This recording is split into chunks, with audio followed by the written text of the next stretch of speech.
often overlooked but incredibly important part of filmmaking is composition. Great composition is one of those subtle details that you may not notice, but when it is missing, you definitely pick up on.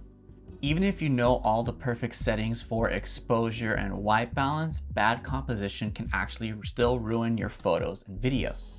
So I'll be sharing 18 composition rules that you can start using today to start creating more cinematic photos and videos. But a quick disclaimer. These compositional rules do come from photography and traditional art, but those still transfer to video as well.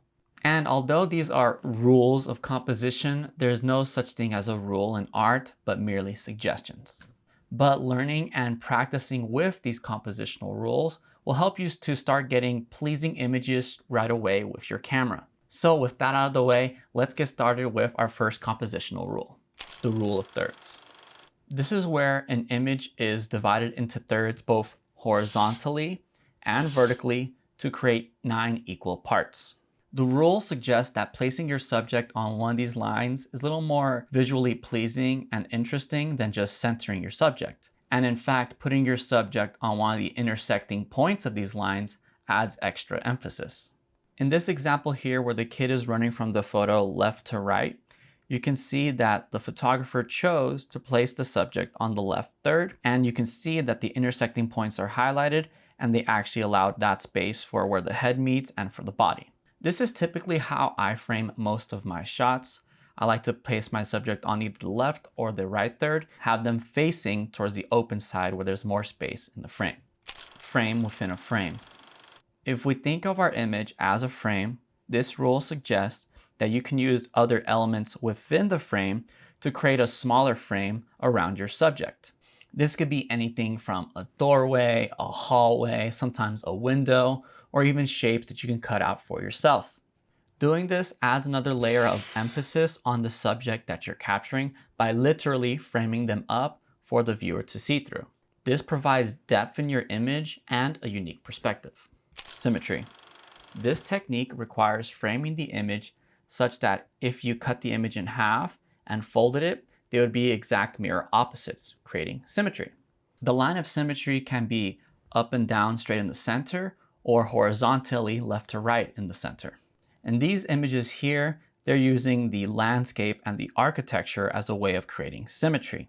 And in this example with the couple in front of the stairs, you can see that although the couples aren't exactly symmetrical, the rest of the frame is, and so therefore it still has a sense of symmetry. This is actually a technique used by Wes Anderson. If you've seen any of his movies, you know how often he likes to have things framed symmetrically. It is such a pleasing aesthetic, but also very hard to achieve. Leading lines. These are lines in a photo that guide the viewer's eye to your subject.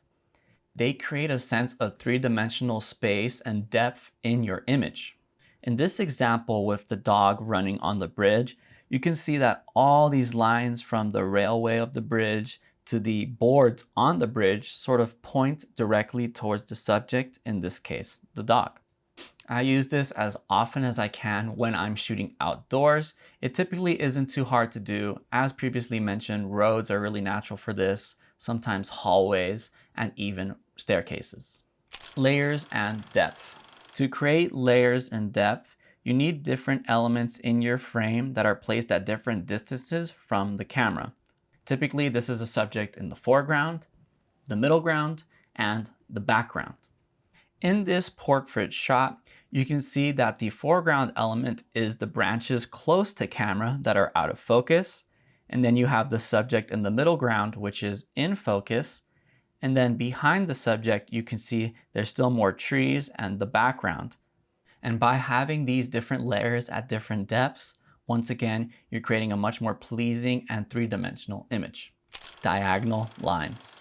Diagonal lines are lines that are slanted at some angle rather than being straight up and down or side to side.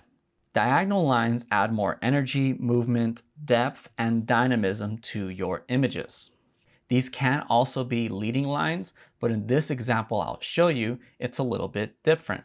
The use of diagonal lines in this image of the tree canopy is giving us a ton of depth and visual interest. And if we look at this example of a bridge where you have the diagonal lines going towards the top of the bridge, this also is creating such a level of energy and almost implies movement, even though the image is still. This effect is only magnified in video format. Patterns. Patterns are repeated elements that create a sense of order and rhythm. These patterns can often be found in nature, architecture, or even everyday objects. In this architectural image, they're taking pictures of these windows which are perfectly symmetrical and all matching, creating this sense of pattern and texture in the image that is really pleasing to the eye. In this next example of just simply chairs at a stadium, the uniform nature and repeating pattern of the chairs is pleasing and honestly something that is very satisfying for us as humans to look at. Using patterns is another way of creating visual interest in your videos. Breaking the pattern. Breaking the pattern is a technique where you intentionally break up a pattern in your image. This can create a sense of tension, surprise, or another form of visual interest. In this example of a huge pile of green tomatoes, simply by placing the red tomato in the frame, it allows the image to pop more and is also a break from the pattern of the rest of the tomatoes. And sometimes breaking the pattern can be the absence of something. So in the second case of the tiles, the breaking of patterns is the missing tiles from this wall. If you have a pattern in your frame, if you can find some way to break it, that will add a lot more interest to your images. Filling the frame. Filling the frame is a technique where your subject takes up most of the space in your photo. This can create a more impactful and dramatic image. In video terms, this is typically going to be reserved and saved for as a close-up. In this image of the cat, you can see that the cat's head is taking up most of the frame, meaning the only thing that we have our eyes to focus on is the eye of this cat. In this next image, you can see that this is an extreme close-up of someone's eyes and face. And because their face is literally covering the frame from end to end, it allows our eyes to wander and appreciate all the texture and color that was put into this image. The rule of odds. This rule states an odd number of elements in a photo tends to be more pleasing than an even number. In this image of the hot air balloons, you can see they framed it so that you literally see only 3 air balloons. And something about this image adds a lot of balance and feels natural, versus if it had just been 2 balloons, it might not have the same effect. This is something that you may have noticed even in movies. The classic example that comes to mind is the Three Stooges, and in my case, Ed, Edd, and Eddy. There is just something about having that trio in a frame that just feels natural. So give it a shot.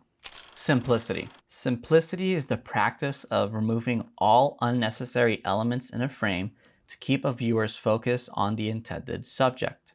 In this example, you have a plane and nothing else in the frame but the blue sky. Because it is so simple, it allows us to actually take in the plane and focus on the plane without any distractions. This is also very important when shooting portraits, where you want the focus to be on the person and not necessarily everything that's around them. Sometimes the act of even changing an image from color to black and white adds a level of simplicity to the image. Negative space. Negative space is the act of leaving empty space around the subject to create a sense of balance in the image. In this example of an eagle on the branch in the wilderness, you can see that there's nothing else distracting us in this image. So next time you're framing up a shot, try to remove any distractions that are in the frame. It takes just a few extra seconds, but can add a lot more impact to your images. Balance. Balance is about arranging the elements in your image in a way that feels stable and comfortable to look at. For this, there are actually 2 types of balance: symmetrical and asymmetrical. Symmetrical balance is essentially the principle of having an image that is symmetrical. When you have a symmetrical image, naturally it's going to be balanced on each side. Asymmetrical balance is a little bit different. This is when the left and right side of the image are different, but they still have some level of balance to them. It's like a seesaw where there's different weights on each side, but the weights are positioned in such a way that the seesaw stays balanced. The golden ratio. This is a mathematical ratio that creates a unique grid, including a spiral. The center of the spiral is considered the focus point, so oftentimes you will place your subject there. In this image of a girl, we can see when we place the golden spiral over it, the center of the spiral is right between the girl's eyes, and that's where our eyes are focused on. Placing elements along the spiral also creates a nice natural flow in the image. The golden ratio is a very unique grid to use, and I really recommend trying it out because it does add a different level of balance to the image. The golden triangles. Golden triangles are a variation of the golden ratio. The rule suggests placing important elements of the image within or near those intersecting points. In this food blog example, you can see they arranged the tabletop such that the elements line up to these lines of the golden triangle, with the intersecting points actually being where the bowls are placed. In this landscape example, we can see that the photographer placed the subjects on the bottom right golden triangle, and then you sort of have the rest of the landscape and the mountain range on the left-hand side with the left triangle. This is a really unique and rarely used grid, so I highly recommend trying it out for yourself to get a feel of how it's like to use it. Parallel lines. Parallel lines are simply lines that run side by side without ever touching. They add a sense of order, stability, and depth to your image. In this image, you can see that there's these rows of parallel lines that this architecture is creating a level of depth and texture to the image. And in this image of a couple on the escalator steps are acting as these parallel lines that are once again adding a lot of texture and depth to the image. And what I find super cool is the parallel lines vertically up and down on each step of the escalator that are creating a ton of texture. Curved lines. Curved lines are lines that bend or curve. They can add a sense of movement, energy, and draw the viewer's eye around the frame. I often find myself using curved lines mainly with roads, such as in this example below.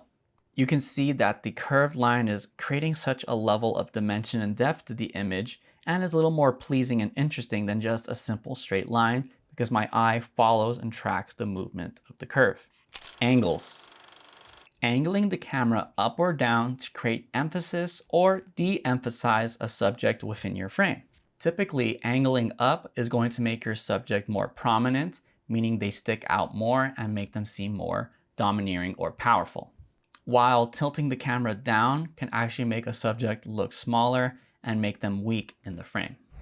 Now, I don't expect you to be a master of composition after just watching this video once. That's why I created a PDF that you can download, link in the description, that has all of these composition rules for you. That's why you can have these references on hand whenever you're out shooting. And I'd like to remind you once again, these are not really rules, but more artistic suggestions. So definitely give them a shot, and if you like some and not others, that's perfectly fine. It's your art. If I missed any rules of composition that you'd like to share, leave them in the comment section below so that we can all learn from each other. Hit the like button so this tutorial can reach more creatives looking to level up their content.